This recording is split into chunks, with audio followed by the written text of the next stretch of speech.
Yo, what's going on, guys? Quickscope here, and welcome back to another video. Today I'm doing a question and answer like I asked you guys on Instagram. I made a post and said I want to do a Q&A, and you guys asked a ton of questions. Thank you guys so much for that. As I'm recording this, it is the day after the Stanley Cup Finals. Shout out Washington Capitals. If you guys are a Caps fan, go down, hit that like button if you are a Caps fan. After 44 years, they finally won the Stanley Cup. I'm so happy. Now that's out of the way, let's get into your questions. I'm just going to go onto Instagram and go in the comment section and just scroll down the comment section of that post, and we will read the comments and I will answer them for you. First question from Geekcast_official. What fields do you play at? Currently, I only play at Pev's Paintball, which is in Aldie, Virginia, for those that don't read it at the beginning of my videos, my gameplay videos. There is a field opening up a little bit closer to me called Tactical Airsoft Arena. There is one up in Rockville, Maryland, but they are opening another one in, what's it called, Manassas, Virginia, which is a little bit closer to me, like a little bit closer than how Pev's is. Pev's is about a 45-50 minute drive, and the Manassas one is about 25-30 minutes away. So a little bit closer, and it's an indoor arena, so I will get some CQB footage for you guys, which will be pretty fun. Ballahack, I have considered going down there, but it's a 3-hour drive. People always ask me, why don't you go to Ballahack? It is way too far away for me to go down there. I would go down there if I could, but it's just really too far away. Next question we have from XXQuickscope56. He says, hey, it's me again, and my question is, if you could have any firearm that isn't airsoft yet, what would it be? So for a sidearm, for a concealed carry, it would be probably a Glock 17, or probably a Glock 19, actually, a more concealed version. Glock 19 for a concealed carry pistol, and then probably, if I could get a rifle, I don't know, it's tied between a SCAR and just, probably just a SCAR, really. They're really expensive. They're like $3,000+ I think. I don't know. Don't quote me on that. I don't know much about real guns. But yeah, a SCAR, obviously, that's my dream gun in Airsoft, which I already have, and my dream gun in real life. Next one is Desert Siege, sorry, from Desert Siege. How did you get big rapidly? He's referring to how I got a lot of subscribers so quickly on YouTube. Honestly, this is going to go for a lot of people that did kind of ask a similar question, is how I grow on YouTube. What you need to do is have an Instagram dedicated to your YouTube channel. Post frequently on that Instagram. Tell your followers when you're going to upload. Add lots of hashtags. Hashtag Airsoft, hashtag Airsoft player, Airsoft gun, gun porn, a lot of those other, and then do what I do. Like every Wednesday I post a cool gun that I have. Every Monday I promote Airsoft Megastore, my sponsors, called Megastore Mondays. And then Fridays is Firearm Fridays. Tuesdays, Tactical Tuesdays, or Transformation Tuesdays, whatever you want. And then you just post frequently on Instagram, a lot of cool pictures, and do that. Instagram is very important to grow your business if you are trying to grow big on YouTube. Also, if you guys do want to get big on YouTube, you have to post a lot. Not really a lot, but at least once a week you want to post videos. If you already have, like, say, about 3 or 4 guns in your collection, do a review of one of those guns since you have experience with it, and then you can give an honest opinion, not just like how some people will just get a gun and they will already give their first impressions as a review, which is not very good because you want someone who has had experience with a gun. So for those that are just wanting to start out and they already have guns, that's perfect for you guys to make reviews. Do unboxings if you get new stuff. What else? I think that's pretty much it. Just be active, do a lot of cool stuff. It's kind of hard for people who are a little bit my age because, school is a big issue. So obviously school first. If you guys are younger and you're trying to start YouTube, do that. So for me, honestly, I don't know how I grew rapidly. I just started Instagram, I did that, and then I guess what really blew me up was the first Arsenal video, which has over 400,000 views, which is really crazy. Thank you guys so much for that, by the way. So there's that, yeah. I think it's pretty much it. And this one's from Owen.Balcott. How much does your entire Airsoft stuff cost in total? That would take me a while. I'd say over $5 grand for everything that I own. Like, everything. Over 5 grand. Rain_of_AR15s. Would you ever meet up with Hooligan and get him to teach you how to build a DSG and do a video on it? We are actually going to do a meetup. He's coming down to Pevs for probably this weekend, or as I'm recording this, it's the weekend of the big game at Pevs. But he's also going to come here in July, and we're going to do a few games at Pevs, so that'll be pretty fun. I don't know about doing a build with him, but that would be pretty cool too. This one's from Brup_Brown. Would you go back to helmets? I honestly don't think I will ever go back to a helmet. Maybe if I'm doing a Milsim, I'll go back to a helmet. I just don't like all that weight on my head. It's just, because like with a hat, you can turn your head a lot faster. With a helmet, it's just like, and it's like 5 extra pounds on your head with a GoPro and whatever else you have on your helmet. It's just a lot of, it's too cumbersome. I don't like it. Next one is from XXNickM13XX. Are you friends with Jett and Lia?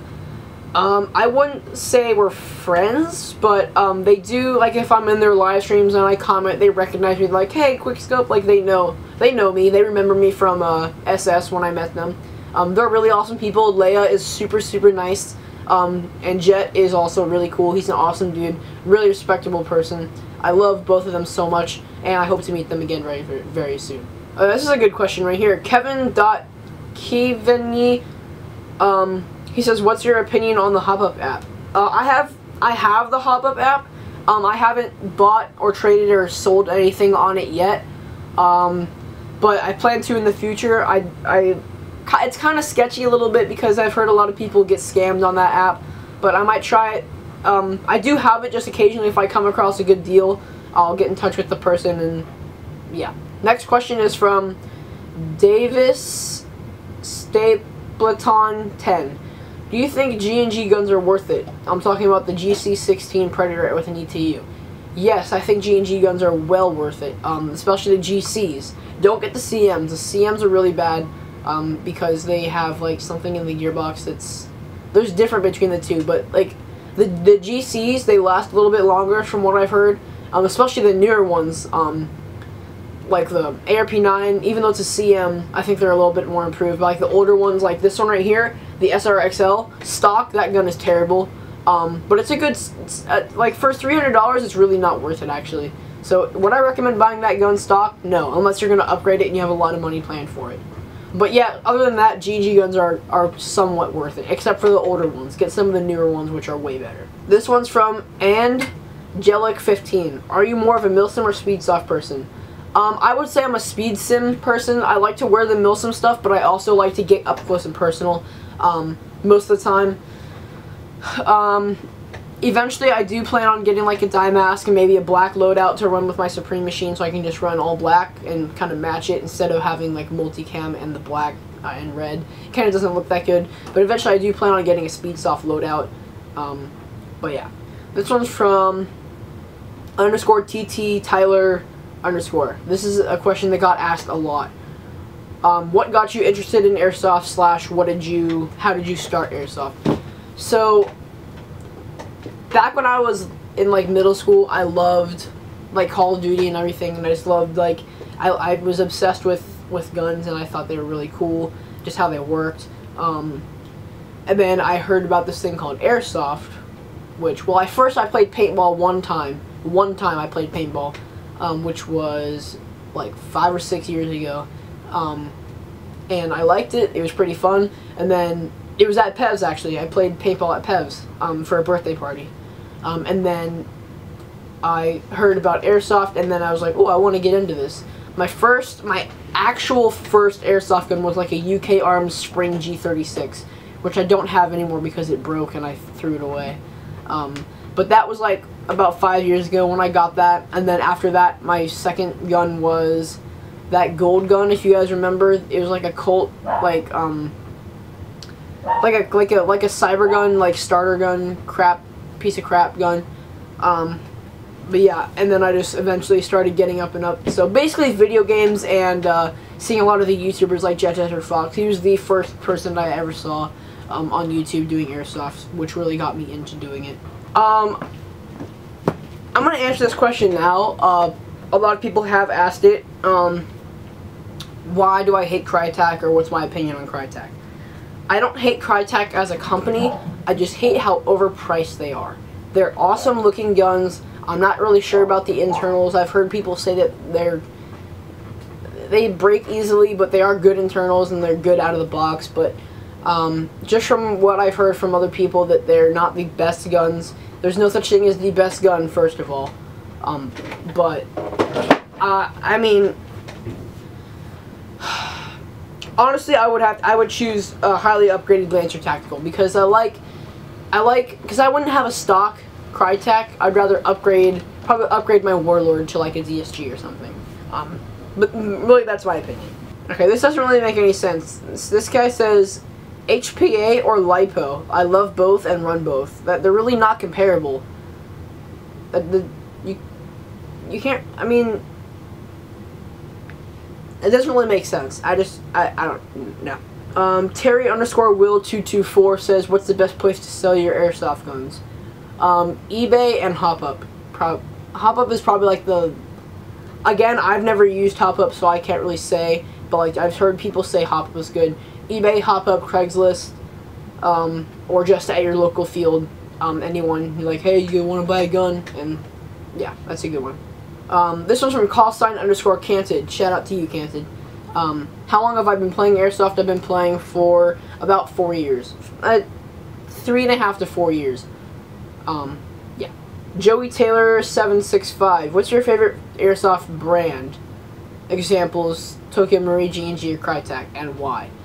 My favorite brand that I've used would have to be Lancer Tactical. I've had a lot of experience with Lancer Tactical the past 2.5 years.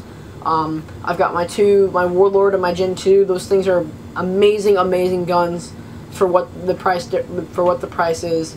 I highly recommend you get those. I had a Gen 1, as a lot of you guys know, which it's not the greatest gun, but back then it was okay for a starter gun. But yeah, I'd say Lancer Tactical, and probably like my favorite brand that I would want to get is probably Elite Force. I want to get a lot more Elite Force guns. Like, they look really, really cool. Like the amoebas and all that stuff just looks really cool. Oh, ASG, yeah. Back to that other question. If there's any brand that I would want, probably Elite Force or ASG. I want to try a lot more ASG guns. Like the Scorpion Evo, I want a Scorpion Evo so bad. So, yeah. I think that's going to be it for the Q&A, you guys. Thank you guys so much for asking all the questions. Don't know when this is going to go up, but if it goes up whenever, then whenever. But yeah, thank you guys so much for watching. If you guys haven't already, go check out in the description the links to the new merch, the BB Boy t-shirt and the Roberto quote t-shirt. Anyways, guys, thank you guys for watching, and I'll see you guys in the next one. Peace out.